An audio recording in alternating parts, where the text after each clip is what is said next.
আসসালামু আলাইকুম ৰহমতুল্লাহি বাৰাকাতুহু। প্ৰিয় দৰ্শক শ্ৰোতা ৰাইজ, সকলোলৈ পবিত্ৰ ৰমজান মাহৰ আন্তৰিক শুভেচ্ছা জ্ঞাপন কৰিছোঁ। আৰু আজি ইছলাম ধৰ্মৰ অন্যতম ফৰজ জাকাত সম্পৰ্কে আপোনালোকৰ মাজলৈ লৈ আনিছোঁ কেইটামান গুৰুত্বপূৰ্ণ মাছাইল। আহক আমি এই মাছাইলসমূহ অতি মনোযোগেৰে শুনো। 1 নম্বৰ, সমাজৰ বেছিভাগ মানুহেই ইছলামৰ 5টি ফৰজৰ অন্যতম জাকাতৰ হিচাপ ভালদৰে নাজানে। দৰাচলতে জাকাত আদায় কৰা হয় সোণ, ৰূপ আৰু টকা পইচাৰ দ্বাৰা।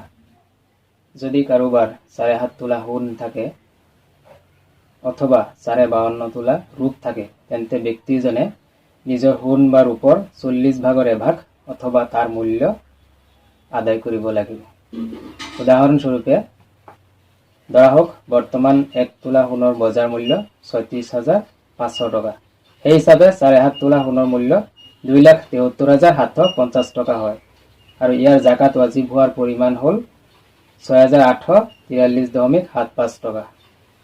ধৰা হওক যদি 1 তোলা সোণৰ সামগ্ৰী বনাওঁতে খৰচ হয় 500 টকা, সেই হিচাপে 7.5 তোলা সোণৰ সামগ্ৰী বনালে খৰচ হ'ব 3,750 টকা।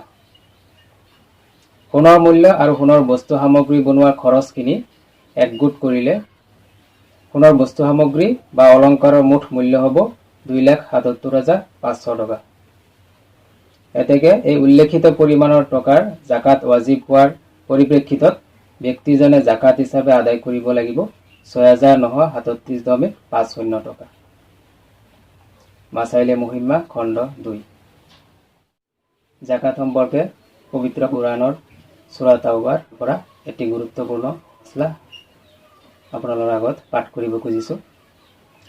কিছুসংখ্যক ধনী মানুহে টকা পইচা কমি যোৱাৰ ভয়ত জাকাত নিদিয়ে। আচলতে জাকাত বা সদকা প্ৰদান কৰিলে কাৰো মাল বা ধন সম্পত্তি নকমে, বাঢ়েহে।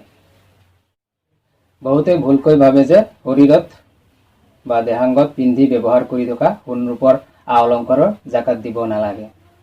দৰাচলতে ব্যৱহাৰ কৰা আৰু জমা বা হাঁচি থোৱা উভয় প্ৰকাৰ অলংকাৰৰে জাকাত প্ৰদান কৰিব লাগে। হযৰত ইবনে আমৰ ৰাদিয়াল্লাহু তাআলা আনহুৰ পৰা বৰ্ণিত এটা হাদিছত আছে, ইয়ামনৰ এগৰাকী মহিলা হুজুৰ সাল্লাল্লাহু আলাইহি ওয়াসাল্লামৰ খিদমতত উপস্থিত হ'ল। তেওঁৰ লগত নিজৰ কন্যাগৰাকীও আছিল। দুই হাতত খাৰু পিন্ধা আছিল। হুজুৰ সাল্লাল্লাহু আলাইহি ওয়াসাল্লামে সুধিলে, তুমি অলংকাৰ পাতি জাকাত আদায় কৰা নে? তেওঁ ক'লে, নকৰো।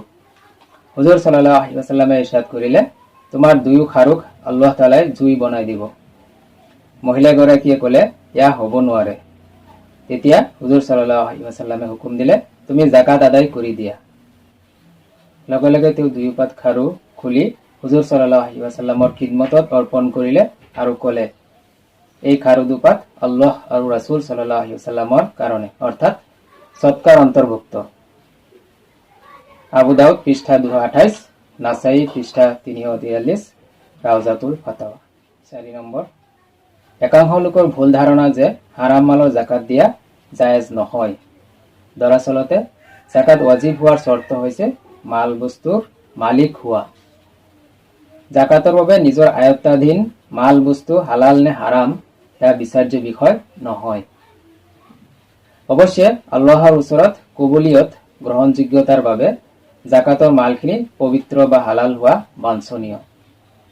গতিকে হাৰাম মাল হলেও জাকাত পৰিমাণ হলে জাকাত ৱাজিব হ'ব আৰু হাৰাম মালৰ জাকাত আদায় কৰিলে আল্লাহৰ ওচৰত সেই জাকাত কবুল গৃহীত নহয়, সওয়াবো পুণ্যও নাপায়, যদিও জাকাত একেবাৰে নিদিয়া শাস্তিৰ পৰা ৰেহাই পোৱা যায়। মন কৰিবলগীয়া যে শাস্তি নোহোৱা আৰু সওয়াব পুণ্য নোপোৱা দুয়োটা একে কথা নহয়। নিজৰ আয়ত্তাধীন বা উপাৰ্জিত হাৰাম মালৰ বাবে যি শাস্তিৰ বিধান আছে সেয়া পৃথক বিষয়, জাকাতৰ লগত তাৰ সম্পৰ্ক নাই। এতেকে হাৰাম মালৰ মালিকে জাকাত নিদিলে দুই ধৰণে শাস্তি পাব, এটা হাৰাম মালৰ বাবে, আনটো সেই মালৰ মালিক হিচাপে জাকাত নিদিয়া বাবে। আল কুৰাণ সূৰা ফুছিলাত। এতিয়া আগলাতুল আৱাম পৃষ্ঠা 128 পৰা জাকাত সম্পৰ্কে আন এটা গুৰুত্বপূৰ্ণ মাসলা পাঠ কৰি শুনাব খুজিছোঁ। কিছুসংখ্যক মানুহে ভাবে যে যদি কোনো ব্যক্তিক জাকাতৰ পইচা দিয়া হয় আৰু তেওঁক কোৱা হয় যে সেয়া জাকাতৰ পইচা, তেন্তে জাকাত আদায় নহয়। এয়া সম্পূৰ্ণ ভুল ধাৰণা।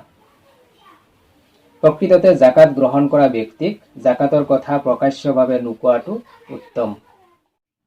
প্ৰিয় দৰ্শক শ্ৰোতা ৰাইজ, জাকাত সম্পৰ্কে আৰু কেইটামান গুৰুত্বপূৰ্ণ মাসাইল আপোনালোকৰ আগলৈ আগন্তুক তালিমত লৈ আনিম। আল্লাহ তাআলাই আজিৰ জাকাত সম্পৰ্কীয় তালিমৰ ওপৰত আমাৰ সকলোকে বেছিকৈ আমল কৰিবলৈ তৌফিক দান কৰক। আমিন। আসসালামু আলাইকুম ওয়া ৰাহমাতুল্লাহি ওয়া বাৰাকাতুহু।